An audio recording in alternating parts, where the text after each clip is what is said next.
My name is Dr. Chris Karpinski, and I'm the chair of the Department of Nutrition at Westchester University. And I also serve as the sports dietitian for the athletes here at Westchester University.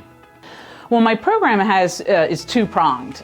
So it has a nutrition education piece, and then it has a fueling program.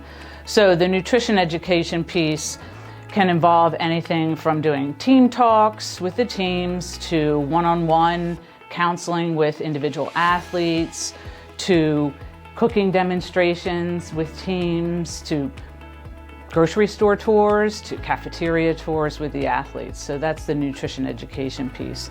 And then the other piece is what we call the fueling program. And what that is providing healthy snacks to the athletes at key times during the day.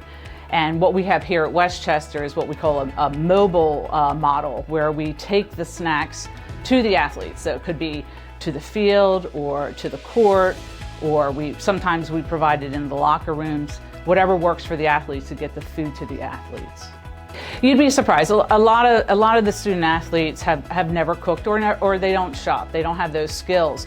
So the cooking demonstrations are fun. So the athletes come in and we teach them basic cooking skills, how to cut and how to chop food or how to prepare a recipe. And then the fun part is they're together and they have a lot of fun, and then they get to eat the food at the end. And we really focus on budgeting and how to cook on a budget, and then we also teach them how to cook food so that they can throw it in the freezer or have it for later on and make it convenient and time, on a schedule, because they're always so busy. So we always have that in mind so that they can use these skills to fit it into their day. Yeah, I mean, definitely variety is the key. And although plant-based diets, again, people think plant-based, they think vegetarian, and they think that we're trying to make everyone a vegetarian. And plant-based diet is probably the healthiest diet, but that doesn't mean that it's meat-free. So we do teach everything in moderation, right? And that's really the key for the healthiest diet that there is, and then also individualized. So although of course we have perhaps one recipe, we try and modify. We say, so if you really like this or you really prefer this, this is how you work this into your diet or into the recipe.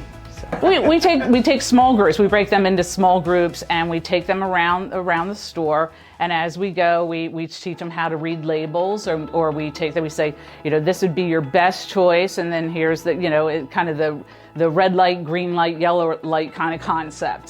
Something that's simple for them to understand.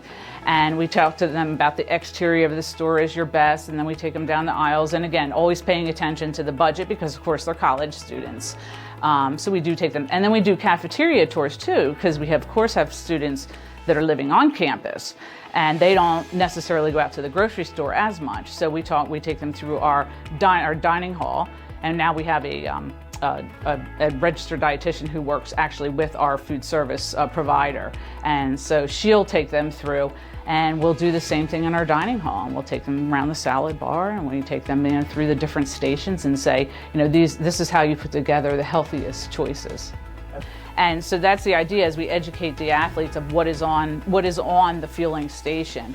So, and then it's of course your fruits and vegetables. So we have those types of items that are just available to everyone. And so we have refrigerator items. So that might be, again, your dairy, and then you have your fruits and vegetables.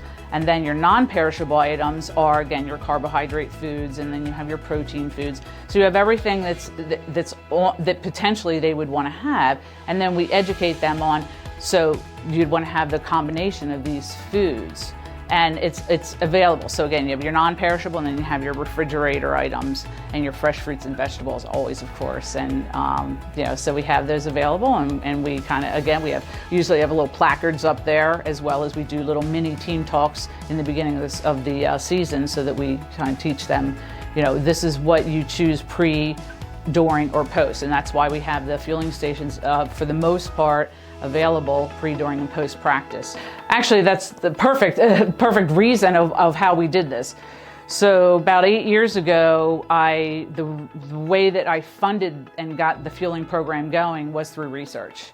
And I got internal research grants that we did pre and post questionnaires that asked them about their experience with the fueling program. We collected some other data pre and post, and it's basically about how did it make them feel pre and post, what were their likes, their dislikes, which is how we kind of, again, collected the information about what should we have on the fueling station, other than nutritionally what we knew we needed to have on the fueling station. And that's what started the entire program, was grants that we got for this program through research. And that's how we started the program. And we can do it, how does it make you feel? Did you have better energy as a result? Were you hungry? We focused on their food insecurity, perhaps, and things like that. And that's what we focused on to get the program started. Yeah, we do that. I mean, you really get into that if you do work with an athlete one-on-one. I mean, that's when an athlete really feels as though they need some assistance. The best way, you can do in team talks, you can give them hints and tips. But if you really want to make a difference with an athlete who's really in a rut and they feel as though they need help, that's the best way to do it, is one-on-one, because everyone needs, it's individualized nutrition is the best way to attack it. So that's the athlete that you want to do individualized counseling with, because then you can really attack what are your behaviors. Let's one by one, let's try to change those behaviors. That's really the most effective way to do it, versus just throwing out a couple hints or tips in a team talk.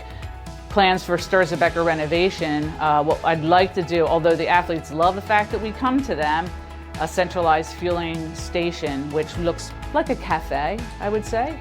There's some plans for that. That would be wonderful, because then I can focus all of my student workers that are volunteers, they're nutrition major volunteers, in one place, and then the athletes would all come there. It would just make it a lot more efficient for me to have a centralized fueling station that the athletes would come to. That would be great. And the way to pay for it is to continue to, we've been very fortunate since I've got those grants in the beginning to now be able to get external funding. And external funding is really the key to keep this program going. And we've been very fortunate in the past several years to be able to get external funding and support to keep this program going.